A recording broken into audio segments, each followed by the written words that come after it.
안녕하세요. 우리 채널 오시기를 환영합니다. 경기도에 살고 있는 30대 중반 여성이에요. 행복한 신혼의 꿈을 꾸던 저는 제 꿈을 짓밟는 예비시모의 몰상식한 요구에 파혼을 결정할 수밖에 없었어요. 그 사연을 얘기해볼까 해요. 제 직업은 소믈리에예요. 와인을 다루는 조금은 생소한 직업이죠. 제가 이 직업을 가지게 된 데에는 특별한 사연이 있어요. 어린 시절 식당을 운영하시던 부모님은 늘 바쁘셨어요. 그래서 저는 많은 시간을 외할아버지와 함께 보내야 했죠.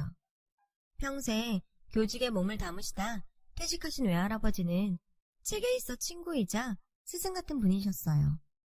어려서부터 외할아버지의 사랑을 독차지했던 저였지만 단 한 가지 제가 이길 수 없었던 상대가 있었는데 그건 바로 와인이었죠. 할아버지는 와인 애호가셨거든요. 저희 집 식탁에는 늘 와인이 놓였어요. 할아버지는 당신이 좋아하시는 와인이 국내에 수입이 안 되자 프랑스까지 가셔서 구해오실 정도로 와인을 사랑하셨죠. 그리곤 종종 이런 얘기를 하셨어요. 와인향 속에는 추억이 담긴단다. 나는 이 와인을 마실 때마다 항상 네 할머니 생각이 나. 할아버지는 저에게 와인의 역사부터 와인의 종류까지 설명을 해주셨어요. 그 덕에 저는 어릴 때부터 프랑스 와인, 이태리 와인을 빈티지별로 줄줄 외울 정도였고요. 할아버지는 늘 우리나라도 와인을 제대로 설명할 수 있는 사람만 있다면 많은 사람들이 와인을 즐길 수 있을 거라며 안타까워하셨어요. 당시만 해도 와인은 유럽 사람들이 즐겨 마시는 술 정도로만 인식되었던 게 사실이니까요. 어릴 때부터 저는 할아버지를 통해 와인 교육을 받다 보니 자연스레 와인에 대해 관심을 가지게 되었고 와인을 전문적으로 다루는 소믈리에란 직업도 알게 되었어요. 아이고, 혜인이가 골라주는 와인을 언제쯤 맛볼 수 있으려나? 내가 우리 혜인이가 태어나던 해 나온 와인들은 안 마시고 잘 보관하고 있으니 때가 되면 함께 마시자꾸나. 할아버지께서는 제가 태어난 86년도산 와인을 종류별로 다 모아두셨어요. 제가 20살이 되는 해에 함께 마시자고 약속했었거든요. 그런데 하늘이 무심도 하시지. 제가 고3이던 2004년 여름 외할아버지께서는 지병이 악화되어 세상을 떠나셨고 그 약속은 영원히 지킬 수 없게 되어버렸어요. 생애 처음 소중한 사람을 잃은 저는 정말 말로 형용할 수 없을 만큼 힘든 시간을 보내야 했어요. 할아버지 장례식이 끝난 뒤에 엄마는 제 방에 찾아와 슬픔에 잠겨있던 저에게 낡은 수첩꾸러미와 통장을 건네주시면서 할아버지께서 남기신 말씀을 제게 전해주었어요. 혜인아, 이거 할아버지께서 돌아가시기 전에 너한테 전해주라고 하신 거야. 손때 묻은 10권의 수첩에는 할아버지가 볼펜으로 꾹꾹 눌러 쓴 와인의 역사가 고스란히 담겨 있었어요. 그리고 마지막 장에는 저를 향한 편지도 적혀 있었죠. 혜인아, 이 할애비 욕심인 건 알지만 네가 원한다면 와인의 본고장에 가서 제대로 와인 공부를 하는 게 어떻겠니? 평소에도 와인 향만으로 빈티지까지 맞추는 저를 보시고 소믈리에가 되는 게 어떻겠냐며 추천하시곤 했었거든요. 그때까지는 저는 제가 와인을 다루는 일을 하게 될 거라고는 생각하지도 못했어요. 그래서 편지를 읽고는 할아버지의 와인 창고에 가보았죠. 그리고 거기서 놀라운 걸 보게 되었어요. 86년산 와인마다 혜인이 탄생 기념, 함께 마실 날을 기다리며 라는 문구가 적혀 있더라고요. 영원히 지킬 수 없는 약속이 되어버린 와인병을 보자 울컥했어요.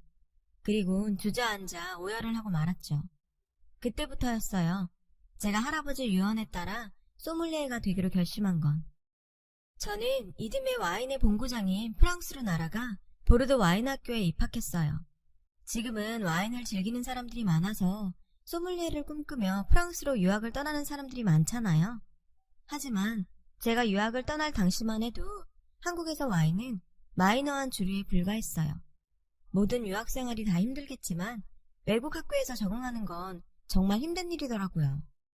다행히 수업은 영어로 진행됐기 때문에 어떻게든 따라갈 수는 있었지만 평소 생활에선 불어를 사용해야 해서 유학 초기엔 사람들과 어울리지도 못하고 겉돌기만 했었죠. 하지만 할아버지 유산으로 프랑스까지 유학을 오게 됐는데 이렇게 꽂아놓은 보리짝처럼 있을 수만은 없었어요. 그래서 죽어라 불어를 익혔고 시간이 지나자 주변에 친구도 생겼어요. 그렇게 저는 프랑스 생활에 적응할 수 있었고 2년간의 소믈리에 과정을 훌륭한 성적으로 수료하게 되었어요. 초등학생 때부터 할아버지한테 와인 교육을 받았기에 당연한 결과였죠. 와인 학교 수료 후 저는 보르도에 있는 와인 양조장에 들어가 2년간 포도주를 직접 담그며 공부할 수 있었어요. 할아버지가 남겨주신 수첩에 그렇게 적혀 있었거든요. 와인은 지식뿐만 아니라 직접 포도주를 만드는 과정에 참여해 봐야 제대로 된 소믈리에가 될 수 있다고 말이죠. 그리고 그 말은 정확했어요. 만들어 보니 확실히 알겠더라고요. 와인의 본고장 프랑스에서 지내는 동안 할아버지께서 왜 와인을 사랑했는지, 왜 나를 이곳에 보냈는지 알 수 있었죠. 저는 5년간의 유학생활을 마치고 돌아와 작은 와인 전문 바를 오픈했어요. 하지만 그때까지만 해도 우리나라에서 와인은 대형 호텔이나 가야 마실 수 있는 비주류 고급 술에 불과했죠. 그런 편견을 깨기 위해 저를 비롯해 많은 소믈리에들은 시간을 쪼개 무료 강연을 다니면서 와인 저변 확대에 노력했어요. 그런 노력 덕분인지 얼마 뒤부터 와인에 대한 대중의 관심도 늘어났어요. 소믈리에라는 직업도 많이 알려지면서 오픈 3년 만에 저희 바는 주말엔 예약도 어려울 정도로 손님이 많아졌고요. 그런 와중에도 저는 매년 프랑스에 있는 와이너리를 방문했고 쉬는 날에는 소믈리에 준비생을 위한 강연도 다녔죠. 그러다 보니 세월이 훌쩍 흘러버렸어요. 저는 꽃다운 20대를 와인에 바치다 보니 연애도 한번 제대로 못해본 채 30대를 맞게 되었어요. 그러던 어느 날 봄 햇살처럼 다가온 한 남자가 있었어요. 저희 바 근처에 있는 증권회사에 다니고 있던 그는 일주일에 2-3번쯤 혼자 와서 같은 와인을 한 잔씩 마시고 갔어요. 그러다 하루는 그와 얘기를 나눌 기회가 생겼죠. 오늘도 같은 걸로 한 잔이죠? 혹시 실례가 안 된다면 항상 샤토탈보만 찾으시는 이유를 여쭤봐도 될까요? 샤토탈보는 저희 할아버지가 프랑스에 가셔서 직접 구해다 드실 만큼 생전에 가장 즐기시던 와인이라 저는 그 와인을 즐겨 마시는 손님의 사연이 궁금했어요. 별 이유는 없어요. 그저 이 와인을 마시면 와인 향에 취해서 그리운 추억들이 떠올라서 찾게 되는 것 같아요. 할아버지와 비슷한 말을 하는 그를 보고 저는 당황할 수밖에 없었어요. 그날 이후 저는 그가 가게를 찾을 때마다 얘기를 나누게 되었고 그렇게 조금씩 그에게 특별한 감정을 느끼게 되었어요. 하지만 연애 쪽에 소질이 없었던 저는 그에게 어떠한 표현도 하지 못했고 그렇게 시간만 흘렀죠. 그러던 어느 날이었어요. 손님 중에 간혹 술에 취해 진상을 부리는 그런 사람들이 있는데 그날이 그랬죠. 이미 잔뜩 취한 채 오신 손님이 마치 룸사롱이라도 온 양 와인을 따르고 있던 제 허벅지를 쓱 만지지 뭐예요. 저는 너무 놀라서 소리쳤어요. 지금 뭐 하는 짓이에요? 손님은 마치 아무 일도 없었다는 듯 저를 어이없게 쳐다봤고 순간 가게에 있던 모든 사람들의 시선이 제게 쏠렸죠. 아니, 내가 뭘 어쨌다고 그럽니까? 손님이 방금 제 허벅지를 만졌잖아요. 그러자 손님은 오히려 화를 내더군요. 이년이 미쳤나? 누굴 성추행 법으로 몰아? 뭐라, 요즘 이딴 짓해서 돈 뜯어내는 꽃뱀이 있다더니 그런 거야? 손님은 제 손목을 쥐어잡고는 오히려 적반하장으로 저를 꽃뱀으로 몰았어요. 그런데 그 순간 누군가 손님의 목덜미를 잡고 바닥에 내동댕이 쳐버렸어요. 제가 호감을 갖고 있던 그 남자였죠.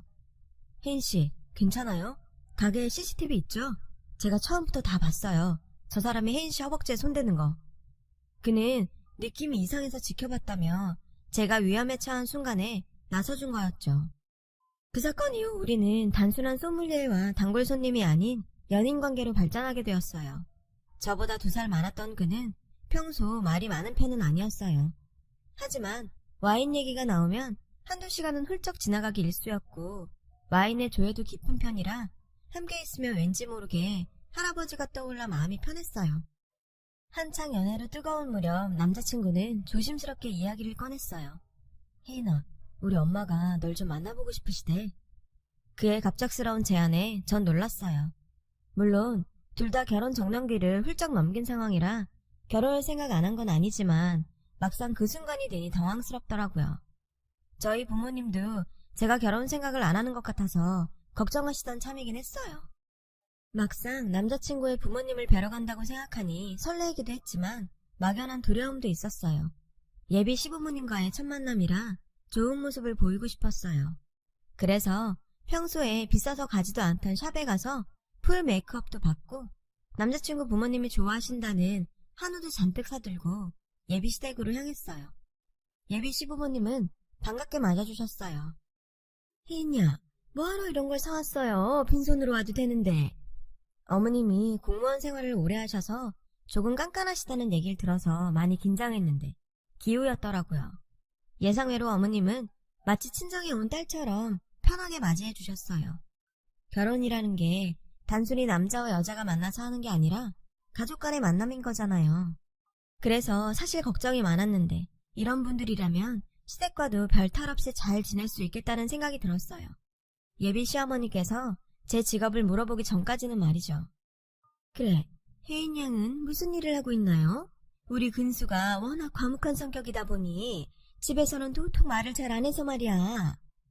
저는 와인바 운영하면서 소믈리에로 일하고 있어요. 그 순간 어머님의 미간은 확 찌그러졌고 화기애애하던 분위기든 일순간 싸늘하게 변해버렸어요. 갑작스러운 변화에 저는 이유도 모른 채 당황할 수밖에 없었죠. 그런데 소믈리에? 그럼 술 파는 일을 한다는 거예요? 어머나 세상에. 어머니는 소믈리에라는 직업에 대해 잘 모르시는지 그저 술 파는 직업으로 받아들이시더라고요. 저는 제 직업에 대한 오해를 풀고자 어머님께 설명을 했지만 더 들으려고 하지도 않으셨어요. 한번 굳어버린 분위기는 쉽게 풀리지 않았고 그렇게 첫 인사는 끝이 났죠. 제가 떠난 뒤 어머님께서는 어떻게 술 장사하는 애를 며느리로 들일 수 있냐시며 결혼을 반대하셨다더군요. 남자친구는 어머님이 오해를 하시는 것 같다며 자기가 설득하겠다고 하더라고요. 사실 저희 집에서는 제가 좋아하는 사람이라면 누구라도 상관없다는 분위기라서 이미 남자친구를 사위로 받아들이는 분위기였거든요. 그래서 더더욱 시부모님이 제 직업을 탐탁치 않아 하신다는 말을 꺼낼 수가 없었어요. 괜한 걱정을 끼쳐드리고 싶지 않았거든요. 어머님의 반대에 부딪혀 혼란스럽던 어느 날 남자친구로부터 연락이 왔어요. 엄마가 자기 가게에 한번 가보고 싶다고 하셔서 모시고 가려고 하는데 시간 괜찮아? 남자친구의 전화를 받고 저는 오히려 잘됐다 싶었어요. 직접 와서 보시면 어머님이 생각과 많이 다르다는 걸 알게 되실 테니까요. 저는 가게를 오픈하고 처음으로 예약된 손님들께 양해를 구하고 가게를 통째로 비웠어요. 이번에 제대로 된 소믈리에의 모습을 보여드리면 어머님의 오해를 풀 수 있을 거라 생각했거든요. 하지만 제 생각은 어머니의 첫마디에 무참히 깨지고 말았죠. 그래, 생각 잘했다. 아무래도 술집보다 레스토랑이 훨씬 낫겠지. 오픈하면 내가 친구들 많이 데려오마. 어머님은 가게 곳곳을 둘러보시며 이상한 소리를 하시더라고요. 어머님, 그게 무슨 말씀이세요? 레스토랑이라뇨? 근수가 그러더구나. 결혼하고 나면 술집 접고 레스토랑으로 업종 변경한다고. 내가 잘못 알고 있는 거니? 남자친구는 마치 사전에 약속이라도 됐냐 능청스럽게 굴었어요. 잘못 알긴 혜인이가 먼저 그러겠다고 했는걸. 자기야, 맞지? 우리 그러기로 약속했잖아. 순간 망치로 머리를 맞은 듯한 기분이 들었어요. 그래서 남자친구를 밖으로 불러내 자초지종을 물었어요. 그게 무슨 소리야? 내가 레스토랑으로 업종 변경을 한다니 누구 맘대로. 그럼 어떻게 해? 엄마가 술집 하는 애는 절대로 며느리로 받아들일 수 없다는데 우리 일단 결혼부터 하고 뒷일은 나중에 생각하자. 응? 남자친구는 그게 뭐가 문제냐는 듯 했어요. 하지만 저는 그냥 넘길 수가 없었어요. 제가 나쁜 일을 하는 것도 아니고 무엇보다 소믈리에란 직업에 자부심을 가진 저였기에 그런 식으로 거짓말까지 해가며 결혼을 하고 싶지는 않았거든요. 아니, 난 그렇게는 못해. 난 어머님께 솔직하게 말씀드리고 허락받을래. 혜인아, 솔직히 엄마 입장도 이해해줘야지. 여기에 술파는 일을 한다는 게 좋아할 시어머니가 어딨겠어? 그러니까 지금까지 남자친구는 제 직업을 술파는 직업으로 생각했지. 다른 사람은 몰라도 어떻게 내 남자친구가 그럴 수 있지? 모르면 모르나 와인 술파는 일을 해. 내 편이라고 그래서 이런 식으로는 절대 결혼할 수 없었어요. 당당히 말씀드렸어요.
내가 이 꼴을 보고도 우리 혜인이 그 집에 시집 보낼 것 같아요?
우리 채널 오시기를 환영합니다. 제가 당하는 동안 말 한마디도 없이 지켜만 보던 남자친구는 당황한 듯 저희 엄마의 말을 끊었어요.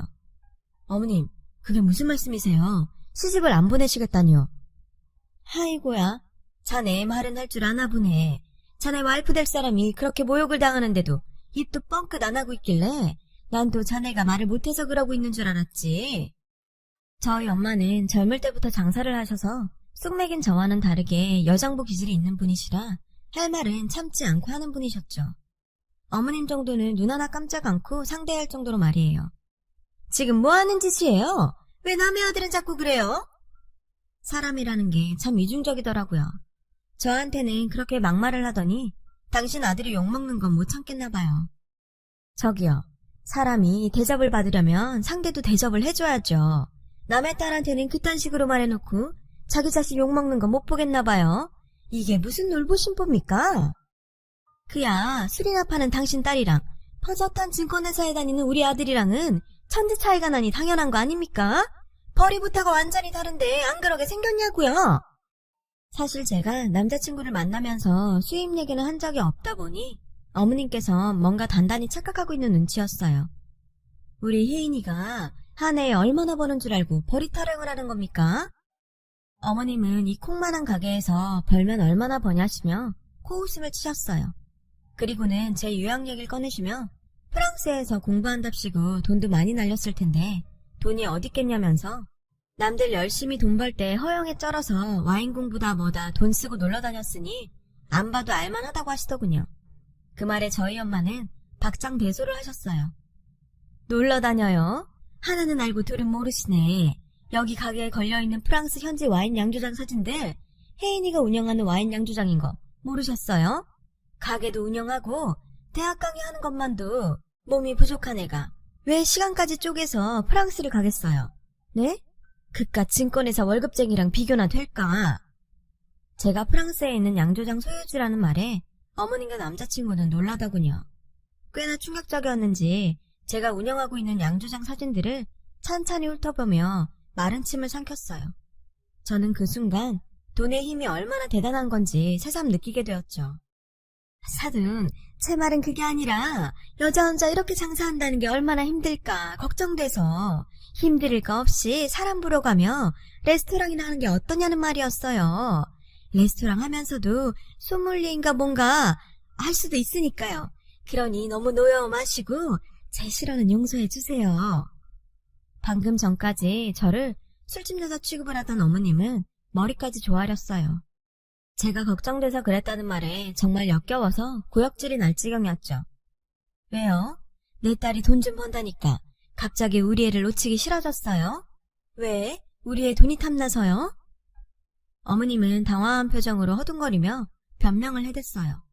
애들이 좋다는데 부모가 뭘 어쩌겠냐며 모든 건 며느리 뜻에 따를 테니 화를 풀라며 전전긍긍이었죠. 그러면서 서둘러 날짜부터 잡자고 닥달을 하더라고요. 정말 웃기지도 않았죠. 하지만 저희 엄마는 전혀 그럴 생각이 없었어요.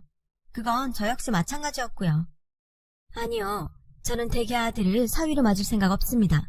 처음부터 기울어지는 결혼이었지만 우리 애가 좋다고 하니 눈 딱 감고 시켜줄 생각이었지만 사돈자리를 보니 그럴 필요가 없겠네요. 이참에 결혼 얘기는 없던 걸로 하고 당장 우리 애 가게에서 나가주세요. 그제서야 어머님과 남자친구는 가게 바닥에 무릎을 꿇고는 한 번만 용서해달라며 바지가랑이를 잡고 늘어졌어요. 엄마는 그런 모자에 등을 떠밀어 가게에서 쫓아냈고요. 모자가 떠나고 나서야 저는 엄마 품에 안겨 닭똥 같은 눈물을 뚝뚝 흘리며 죄송하다고 울먹였어요. 제가 사람 보는 눈이 없어서 엄마한테 이런 꼴을 보였다고요. 그러자 엄마는 제 마음을 이해한다는 듯 말없이 제 등을 토닥여 주셨어요. 그날 저는 한참을 엄마 품에서 울었어요. 사실 그날의 눈물은 남자친구에 대한 배신감이나 파혼을 한 슬픔이라기보단 내가 열심히 가꾼 내 인생 전체를 조롱당하고도 제대로 반격도 못했던 제 자신한테 화가 나 흘린 눈물이었어요.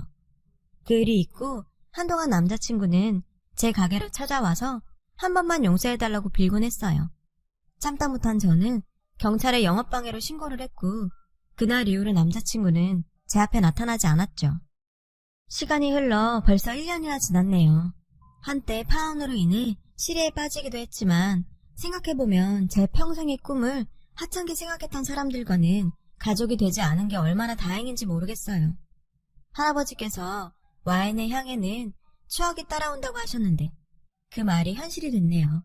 샤또 딸보를 마실 때마다 저는 할아버지와 전 남자친구를 동시에 떠올리게 됐거든요. 아직은 남자친구에 대한 안 좋은 기억이 지배적이지만 언젠가는 이마저도 추억이란 이름으로 남게 되리라 믿어요. 그날이 올 때까지 저는 와인을 사랑하며 살아보려고 해요. 여러분의 삶도 좋은 추억들과 행복으로 가득하시길 바랍니다. 지금까지 제 사연을 들어주셔서 감사드려요. 여러분, 사연 댓글에 응원과 현명한 조언 부탁드려요. 좋아요, 구독은 저에게 큰 힘이 됩니다. 오늘도 좋은 일 가득하세요.